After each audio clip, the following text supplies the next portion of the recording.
are celebrating a glorious day, Ascension Day, the day our Lord and Savior Jesus Christ was lifted up into heaven. Now I can remember when I was a little one, we celebrated Ascension Day every year. At school it was a special day. Although it wasn't a public holiday back in the day, it was kept sacred and holy by all. Some schools would have got together and celebrate this day together. And it was really, it meant something. It was something that was really you looked out to you just want to be part of that, because the message that came through was a message of hope, a message of victory. But yeah, unfortunately, as times have changed, people were getting busy with things of this world, and then we stopped to recognize this event completely. And I spoke this morning to a guy and I said to him, you know what, I can't understand why Ascension Day at a stage wasn't really being important, because can you imagine I come to you, happy 50th birthday, but I haven't wished you for any one of the others, although I was in your life for all of the others. I just wish you for that. What happened with the other 49? And the same with this is we put a lot of attention on Good Friday, the day our Lord and Savior was crucified. We celebrate Resurrection Sunday. But then we make a big hype of the next one, which is Pentecost Sunday. It is as if Ascension Day have all of a sudden, because it's in the middle of a week, not received the necessary honor that it's supposed to get. So today I would like to take you back to just before his ascension. And we will go on that road that he was following two guys on, the road to Emmaus. And we will be reading from the book of Luke. Now, remember on Resurrection Sunday, I'm just going to recap a little bit so that everybody's just on track, but I'm sure all of you know the story by heart, but just to fill the blanks in if there's any blanks. On Resurrection Sunday, the woman went to the tomb and found the stone rolled away, and Jesus was nowhere to be found.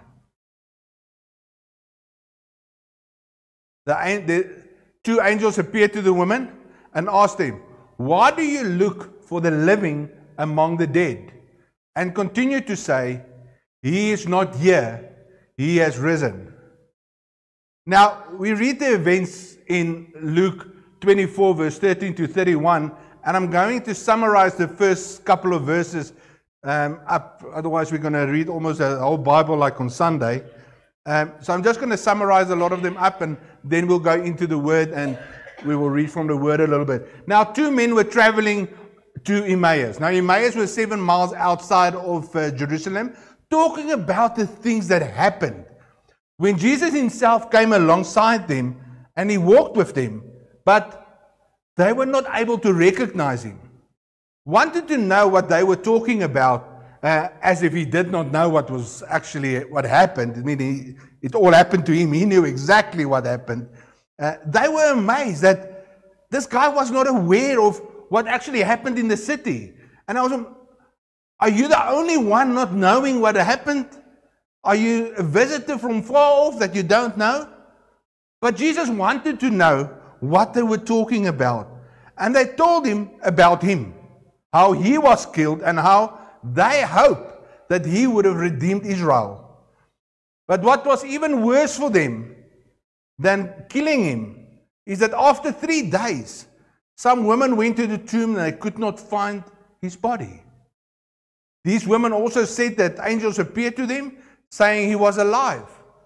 Some of their companions went to look as well, and they also could not find Jesus there.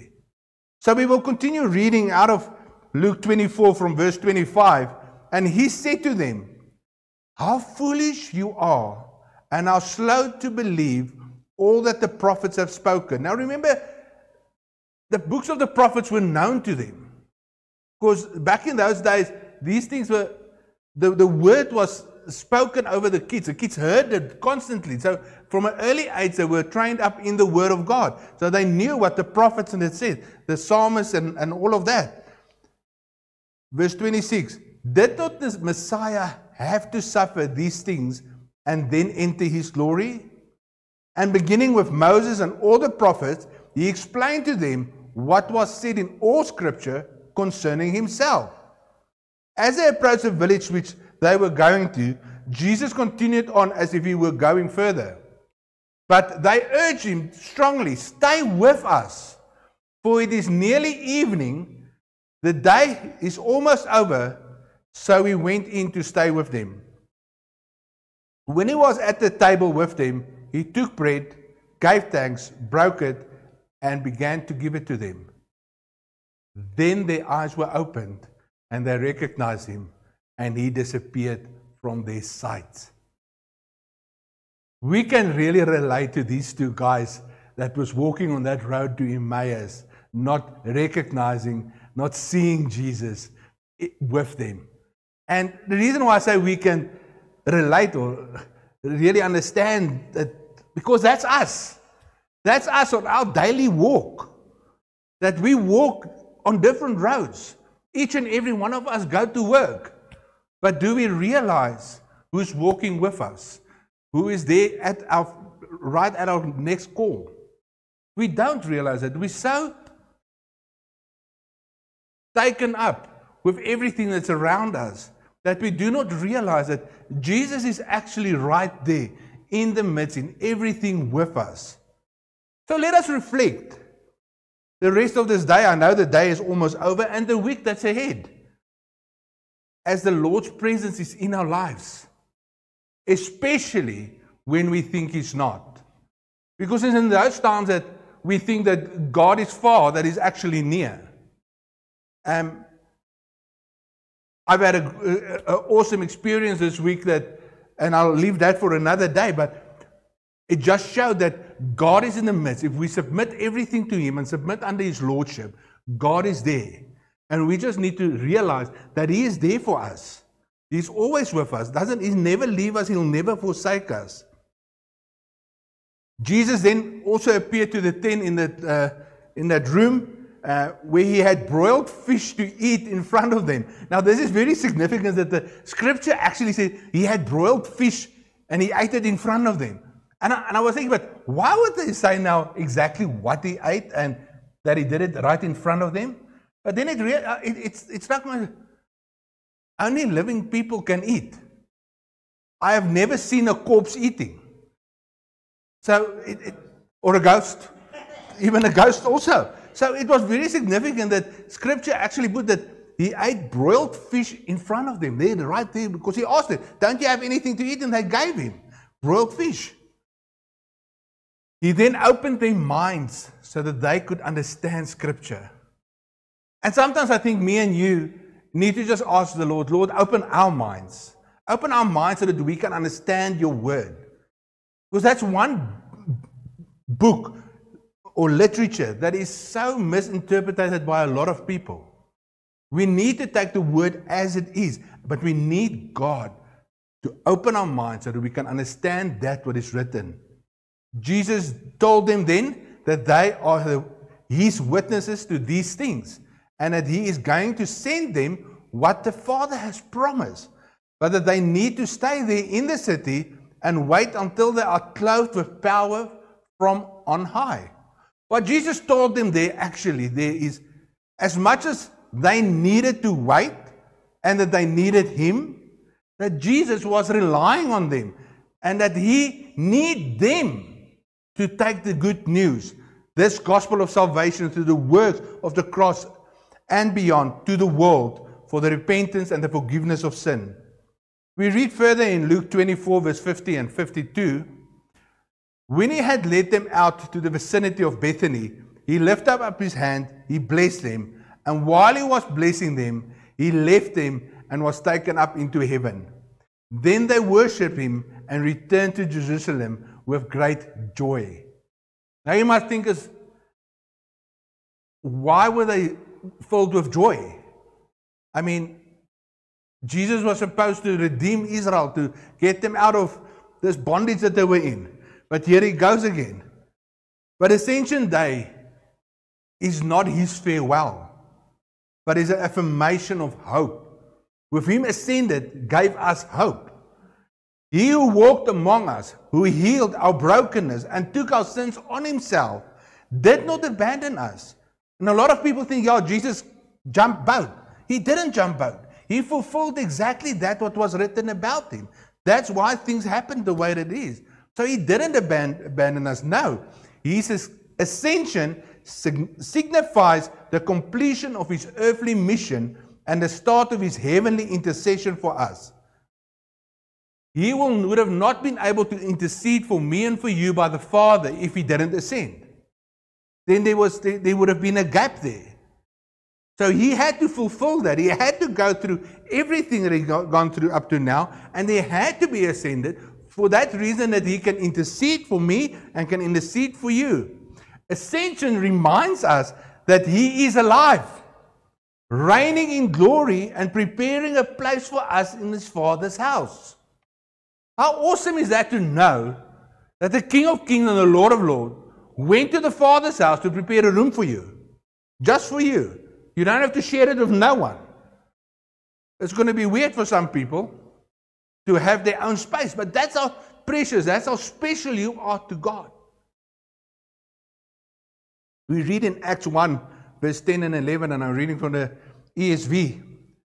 And while they were gazing into heaven as he went, behold, two men stood by them in white robes and said, Men of Galilee, why do you stand looking into heaven? This Jesus who was taken up from you into heaven will come in the same way as you saw him go into heaven. Let us today look at him, who is the author, the finisher, the captain and perfecter of our faith, with great joy, and celebrate Jesus in this house. We need to celebrate him, because this is a victorious thing. As his resurrection was a victorious event, this is another milestone, because now he went up to prepare that place for me and for you, interceding for us. As we celebrate this day, let us renew our commitment to live as Christ's ambassadors in this world. Let us embody his teachings, reflect his light, and share the gospel with boldness and joy. Ascension Day is a call to faith, is a call to action, and a call to hope. Let us lift our hearts in gratitude for the love of a Savior who rose, ascended, and will one day return in glory. We are thankful for that, what he has done. He has paved a way that no man could have done. And we know, as we are sitting here today, that he will come back. Because Scripture says that. And whatever Scripture says, that will be like that. So we know the way that he went, that way he will come back. Our work now, while we are here, while we've got oxygen in our lungs, is to speak the gospel of Jesus Christ with boldness and with joy. It's not a sad event. It's a joyful event. Because what?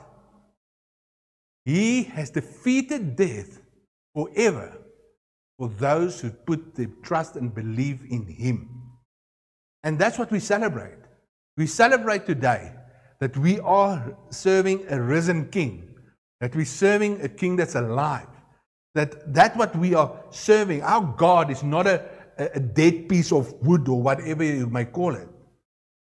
But you know what? We serve a living God that's ever present, always with us, and will never leave us, will never forsake us, will carry us through the darkest moments. Doesn't matter what we go through, God is there. He's in the midst of everything that we are going through.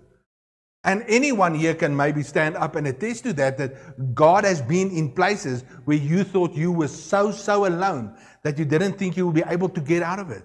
It's because you are serving a living, risen King. That is why.